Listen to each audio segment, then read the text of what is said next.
Hey you guys, how's it going? It's Chris here. For today's video, we are going to be talking about Gorillaz' new album, The Now Now, and basically my first impressions and some of my lasting impressions on some of the songs. Now we're going to try to maintain some semblance of order by going down the list in the way that it is numbered on iTunes and the way that it has downloaded onto my laptop. So basically we're starting right off with Humility featuring George Benson. Obviously this is, I believe was the first track that they released early to the public and also came along with a music video.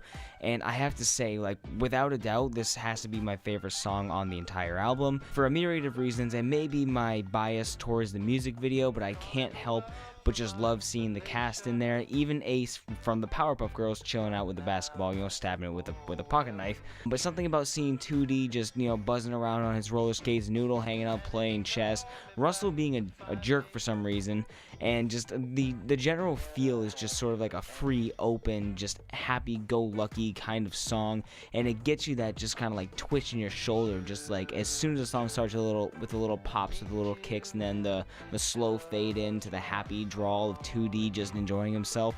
There's something just so incredibly endearing about this song that I can't help but listen to it non-stop. I have a problem, you guys. I have a problem. I have been listening to this song non-stop, and I can't stop singing it when I'm not listening to it. I even already did a vocal cover of this song, however it got blocked worldwide because of copyright, so you can view that on my website though if you like, link in the description below. This song is just incredible. I can't help but love it so much. Next, we're going to move on to a song that was obviously released just now as the album came out. This is Trans, T-R-A-N-Z. Now, most people would immediately think, with it being 2018 and everything that's going on with the LGBT plus community, that this is short for transgender or something like that, or some kind of play on that, when in fact that's not the case. It's more leaning towards trance. The idea I got behind it was more of like doing drugs, whether it be hard or soft drugs, and the effect that it has on you and other people, and how that effect varies and puts you in different states of mind. For example, do you lose yourself completely to where you're searching for yourself, kind of lost in that void of nihility? Or do you find yourself? Do you face yourself in the mirror and understand yourself completely while you're in that trance? And then once you're out of the trance, are you then lost again and trying to find your way? Or do you just become a blank slate? Do you just fall and just kind of look into a mirror but don't see your own reflection? Look around the room and you're the only one in there, and you're just kind of existing, and you're in that state of a blur. It's kind of like that. That's my interpretation of it all. It's just basically how everyone is affected differently by the substances that they take, and how every single interpretation is unique among an individual. Now, and my first impression of the song was, with the beat at the beginning, it really had kind of a rehash feel, if you guys remember that old gem.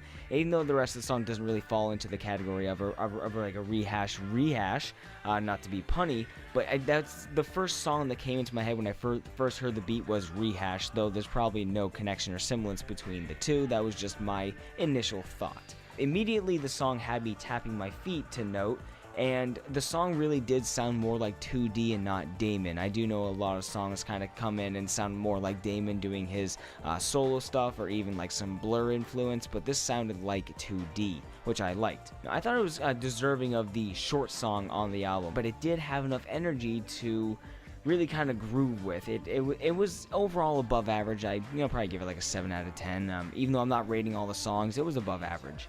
The next song on the list, we're moving on to Hollywood featuring Snoop Dogg and Jamie Principle. If you remember Jamie Principle from the Humans album, he was on a couple of tracks in there.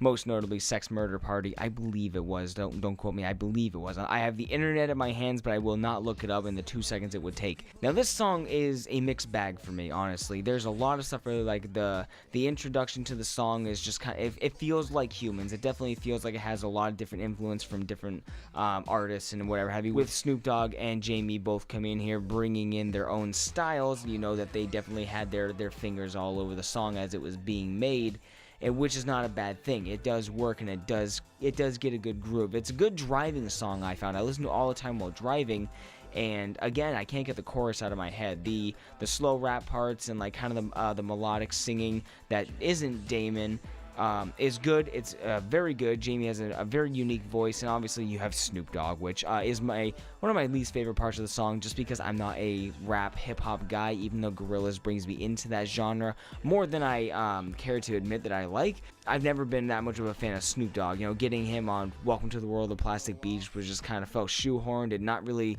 it didn't really fit, but I could kind of see how he was in here with this song. It kind of worked, because when you think of Hollywood, you think of big actors, you think of big names. Snoop Dogg is definitely a big name out there, and he has a big influence on a lot of the previous generations, so it kind of makes sense for him to be here. Now, I gotta say that this song was released with a visualizer with 2D, just kind of sitting in a chair or whatever and singing along to it, and it felt very Tomorrow Comes Today-ish, where with how most of the video wasn't animated with the characters outside of him, just with his facial motions. It worked. The song definitely worked, and it has a good message, I feel. The message sort of being the way I interpret it, kind of like Hollywood, fame, social media, and all these influencers out there is a good thing. It's amazing. It brings people together. It grants diversity. It gives everyone new varying opinions, but it's also negative in the same light. It balances out.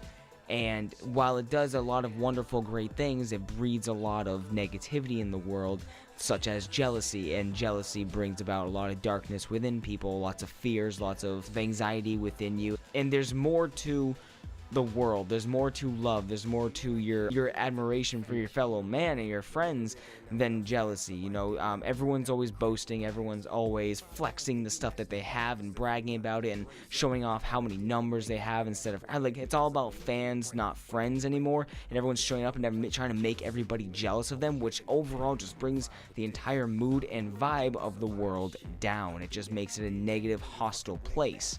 And that's kind of the generation that Hollywood has bred. But outside of that, you know, the song is still really good. It's a little bit on the long side, but the backbeat is good enough to, you know, still let me bob my head while driving or whatever have you. So overall, it's definitely a good song on my list, even though I don't care for some of the vocal talent, Snoop Dogg. Moving on to the next song, we have Kansas. This song to me definitely sounds more like Damon than 2D. It was very noticeable, and I get the sort of general theme from the music, from the melody, and from the lyrics of resetting yourself. Kind of like how Humility had the line "reset myself and get back on track." I feel like he took that line and made an entire song out of it, and generally that's what I feel. I don't know the actual full meaning, of course, but this is my first impression. It's kind of like what I get is sort of hitting a wall and seeing that there's no one there to turn you around, so you have to kind of cope with yourself in the moment while you stare at that wall with your blinders on, and just kind of take a moment and evaluate yourself and dig deep and then reset. And then once you reset, you can go further. It's kind of like my whole philosophy of, in order to better as a person, you kind of have to hit rock bottom and really discover who you are. Kind of the same thing. You hit the wall, you evaluate yourself, you have nothing in front of you, nothing to your sides, and you're just kind of thinking with yourself. And then once you realize whatever was on your mind, whatever you cope with, then you can reset, and then you can start again, this time with an even further destination in your path. You are now going to go further because you've learned more. And I think the final theme, I sort of get it, building off of that one, is no wall can ever stop you forever, can never truly halt you in your place, but you can never really reach your peak. You're always going to hit a wall, and you're always going to have to reset. You're going to hit that limit. But it's a good time to hit that limit. It's always good to hit that limit. It's always good to refresh yourself and start again. Next song on the list, we have Sorcerers. It's more of an in-between song for me. I like it when it comes on. It's a really good beat. It's nice. It feels very mellow energy. It's a mixed blend of being calm and also very foot tapping. But I do find myself, for some reason, skipping this song more often than I'd like, and I don't really know why. I think maybe it's because it's kind of a blend between a instrumental track and a song with actual lyrics. It kind of skirts the line between that, and a lot of times I'll skip instrumental tracks unless it really hits a chord with me. But there is something about the chorus where I equally love it and I equally hate it. I guess not really hate. It's a very repetitive song. It's a very repetitive instrumental kind of vocalization song with all like backing vocals and the repetition of the same verse over and over again. It's a good verse. It's everybody cool down and see yourself and hold on to your inner vision, you know. It's an easy chord to strike, and a lot of people can relate to it. But I find the song, even though it's only 3 minutes long, the song always feels like it's 5 minutes long. So I find myself skipping it about halfway through, even though it's a good song. And at least 8 out of 10 times I end up skipping it. And I don't know why. I like the song, I really do, and it's definitely a good background song, but it's not one of the ones I think I'll put on my main track list. Oh boy, moving on to the next song, which is Idaho. My first impression was it feels like the fall, which is equally a good and bad thing. Hearing the opening to the song, the first picture that came into my head was like a wheat field, like a golden wheat field, gentle breeze and isolation brought on by the sunset, you know, just being out on like a farm or something like that, where the nearest other house or establishment is 5 miles away, just a long stretch of a dirt road, and the sun setting, so you know that you're basically trapped there for the night. If you do go out, it's a dangerous venture, and a long one at that. And that was kind of like the image I got in my head. That was the scenario I got in my head as the intro started playing. But then it kind of felt weird. It did sound like Damon, which is it's good. Obviously I like Damon's regular singing voice. So I do prefer the 2D in Gorillaz more over Damon, because then I feel disconnected from Gorillaz when I can hear more of Damon's inflections than I can 2D. But for me, honestly, this song was way too country, and that hurts a lot, because out of a very short album with only I think 11 songs upon full release right now, not counting other singles that may be released later as part of the album, only 11 songs, losing any one of those in my interest hurts the album a lot. And this song, I immediately wanted to skip it by the time the chorus ended, and then by the time I was halfway through the second verse, I skipped the song. I didn't even finish it. It's a little over 3.5 minutes long, and I couldn't even make it to the 2.5 minute mark, or give or take rather, before I ended up skipping the song.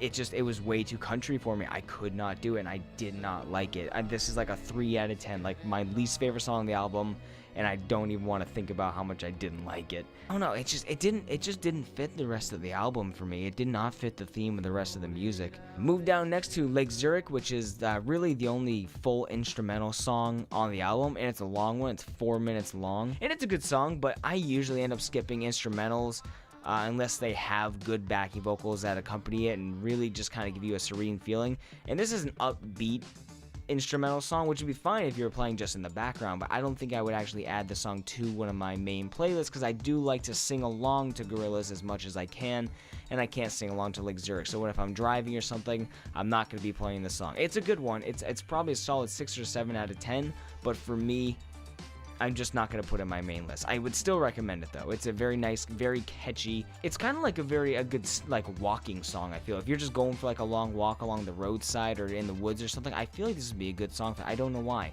I think it would though. It helps. I think it kind of helps match the pace to your footsteps, and it would kind of add a little kick to your step every time you hear the little.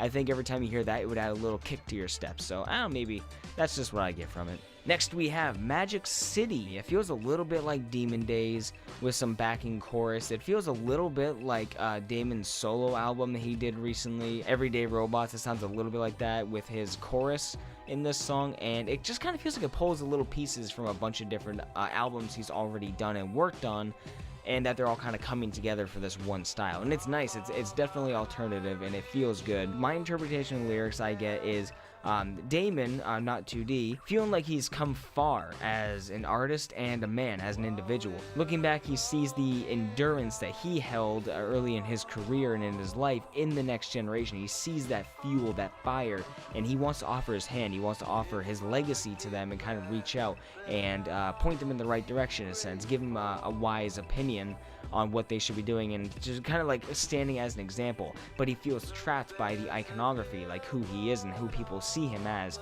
He wants to step down to a level of his ego that he hasn't been to in a long time, like shaking hands with an old friend, but he can't get rid of that status. He can't really escape who he is to other people, but a part of him inside doesn't want to. He enjoys the egotistical living, but he's also a very humble person, so he's kind of like torn between that. He's torn between wanting to reach out and help people and kind of sees the struggle that he had to face in the next generation. He sees the similarities and he wants to help, but it's hard because he's already accomplished all that, so he has a disconnect.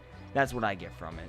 And then he kind of, I feel like he has that question at the end of if what he has, the fame that he has, the light that he has, if that's the goal people should even be attempting to achieve. Is this really what they're looking forward to for becoming famous and putting themselves out there? Is it the motivation to become famous, or is it the motivation because they're passionate about what they make? It's kind of like a conflicting goals, and he doesn't know really how to cope with that and how he differs from that. Next song on the album has to be probably an all-time favorite. It immediately landed like my top 25 Gorillaz songs, and even Sam is absolutely in love with the song, and that is, of course, Fireflies. I feel like this song definitely hit a really strong chord with a lot of hardcore Gorillaz fans, because this, above all those, I'm getting goosebumps thinking about it. This, above all other songs, feels so much like Gorillaz. It feels like Faust, El Manana, and Busted in Blue had a love child, and it is just pure passion. It's a heartbreaking and equally uplifting song, and when you listen to it, you just feel the emotion behind the instruments, behind the vocals, and you just feel the weight of the song. I'm serious, like when you listen to the song, I immediately feel clouded. I feel like I'm in a dark room with a bunch of little fireflies, and I feel that oppression weighing down, but also the wonder and the sensation that the fireflies swirling around bring out of me as a curious individual and as somebody who has experienced what life has to offer, and just how dark and painful it can feel, and all the regret that you feel wearing down on your soul, but also just how beautiful and uplifting everything is around you. And I'm not sure if that's the theme of the song, like just thinking about what the music makes me feel. That's what the music says to me. And I don't know, there's really not a whole lot more to say on this song besides it is just absolutely incredible, and I love this song to death. And this song has definitely replaced the initial thought I have in my head when I hear the words Fireflies, and it has destroyed Owl City, because I cannot stand that song, and I only want to think about this song when I think of Fireflies. That and Grave of the Fireflies, which if you want to cry, watch that movie, but I want those two meanings in my head and not Owl City. Nothing wrong with Owl City, but God, I hate that song. Moving to the next, we have 1%, and my very first impression by the opening instrumental is it sounds extraterrestrial, like you're lost and floating in space but tethered to the earth by a string, and with somebody holding the string, you don't know if they're gonna let